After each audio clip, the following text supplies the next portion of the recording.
Hola, soy la doctora Erika Leija, soy neumóloga pediatra y los invito a que sigan viendo Ciencia Médica. Grupo Láser presenta Ciencia Médica, un segmento donde reconocidos especialistas de la salud nos hablan de los grandes avances de la medicina moderna, síntomas y tratamientos. Acompáñanos en esta edición.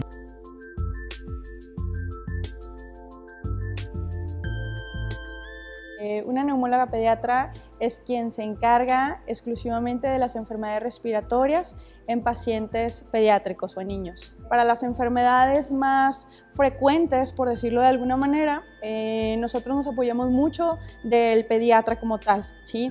Él es el médico prácticamente de primer contacto que tenemos con los niños y por eso es tan importante que ellos sepan o que sepamos reconocer cuándo ya se sale del área de pediatría y cuándo es necesario que sea evaluado por un especialista en el área del respiratorio. El asma como tal, para un diagnóstico específico, ¿sí?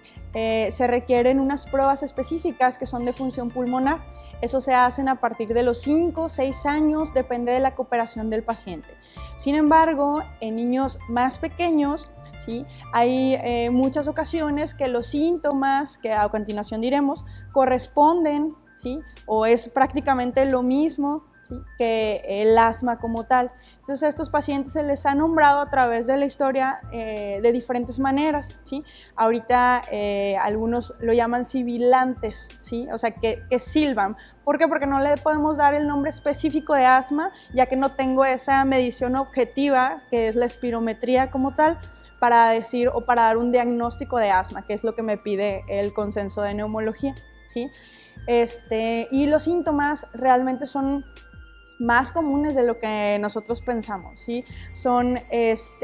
La principal característica es ese pillido en el pechito cuando el niño respira. Ese es un dato patognomónico del asma. Sin embargo, hay diferentes fases y diferentes etapas. Hay algunos pacientes que empiezan con enfermedades respiratorias recurrentes, ¿sí? Que les dan tratamiento, a los 10-15 días otra vez se enfermaron, a lo mejor leve, que no alcanzan a llegar a un hospital y nada de esto, pero se están enfermando continuamente. Siempre es lo mismo, moquitos, tos y más que todo una tos persistente, que dices, bueno, a lo mejor al primito le dio igual, le dieron gripita a los dos niños, pero mi niño ya lleva 3 semanas con la tos, no trae nada más, solo la tos, corre o hace ejercicio, ¿sí? Y empieza con su acceso de tos, o se ríe mucho y empieza con su tosecita, ¿sí? Entonces todos esos pacientes tienen que ser evaluados específicamente para saber si esto fue más allá de una simple cuadro gripal. La incidencia de asma, incluso en México, es variable, ¿sí? Y por regiones del mismo país es variable. Por ejemplo, en el centro del país alcanzamos una incidencia de un 3-5%, y por ejemplo en Mérida podemos llegar hasta un 12%.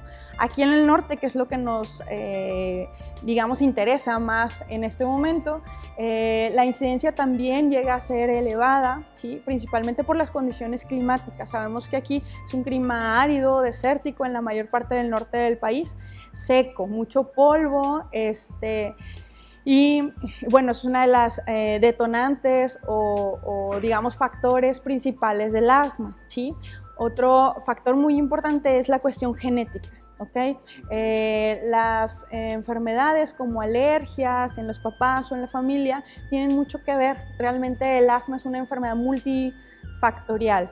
¿Se puede heredar? Se puede llegar a heredar efectivamente cuando uno de los papás tiene asma, el riesgo de que el hijo padezca asma se eleva definitivamente, y eso lo vemos muchísimo más cuando ambos padres tienen o asma o enfermedades relacionadas con las alergias. Ya después pregunto, bueno, ¿alguien en la familia que cuando cambia el clima anden con moquitos, tosecita, que les pica la nariz, estornudan en las mañanas? Ah, sí, doctora, yo, o la mamá, ¿sí? O sea, es algo que a veces tomamos como si ya fuera normal, como parte de nuestra vida, y no sabemos detectar que realmente es una enfermedad y una patología. Quiero hacer mucho hincapié en que si los niños con asma o con diagnósticos de este tipo, respiratorios, pueden llegar a hacer un ejercicio y actividades físicas, de hecho sí. La idea, ¿sí? O digamos, la meta principal de que el asma sea tratado, ¿sí? Es llegar a un control y que los niños puedan llevar una vida perfectamente normal. O incluso me han llegado a decir, doctora, por favor póngale ahí una nota para el maestro que él no puede hacer ejercicio. No. A ver, la idea no es esa, al contrario, la idea es que ellos hagan una vida perfectamente normal, que obviamente durante el cuadro agudo de la enfermedad, mientras lo estamos controlando, obviamente va a haber algunas limitaciones, ¿sí? Pero eso es para que a futuro pueda estar perfectamente bien, a lo mejor con sus medicamentos y todo, pero llevando una vida normal y de calidad. La fibrosis quística es una enfermedad congénita, ¿sí? Es una afectación no puramente del pulmón, como muchos pudiéramos pensar o que es lo que habitualmente se cree, es una enfermedad del ADN, ¿sí? O sea, tiene un error específico en unos genes que afectan las secreciones, ¿sí? Entre ellos, uno de los órganos o puntos que más se afecta efectivamente es el pulmón, ¿sí? Y es por lo que habitualmente los diagnosticamos, son los primeros datos que nos da, sin embargo no son los únicos, ¿sí? Las secreciones me refiero también a las evacuaciones, ¿sí? El hilio meconial, ¿sí? Es una patología muy específica que se da en los recién nacidos, ¿sí? El meconio es la popó, por decirlo, que está dentro del intestino cuando todavía no nacen. Entonces, al salir, las primeras evacuaciones son de características chiclosas y negras, eso se llama meconio, ¿sí? Hay ocasiones que ese meconio llega a tapar el intestinito y tienen problemas digestivos, ¿sí? Esa es la primera señal que nos da para sospechar en una fibrosis quística, aun cuando el pulmón aún no esté afectado, ¿sí? Entonces, son datos muy importantes que nosotros como neumólogos pediatras pues es obvio que los tenemos que conocer, pero es bien importante que los pediatras como tal, que son el primer contacto, tengan esta información y este tipo de información y en pensar que puede ser algo más, ¿sí? O que a futuro me va a dar repercusiones en otros órganos, ¿sí?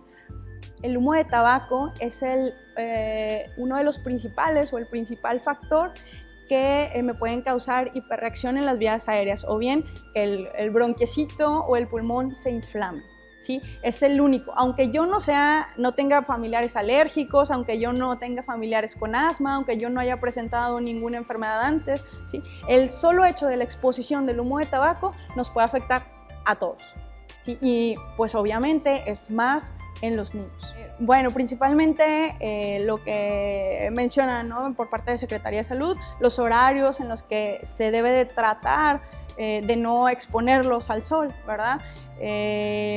Mantenerlos bien hidratados, eso es muy, muy importante, ¿sí? Los golpes de calor en pacientes pediátricos y en pacientes de edad avanzada son muy, muy, muy fáciles de que se realicen, ¿no? O sea, muy fácil se deshidratan.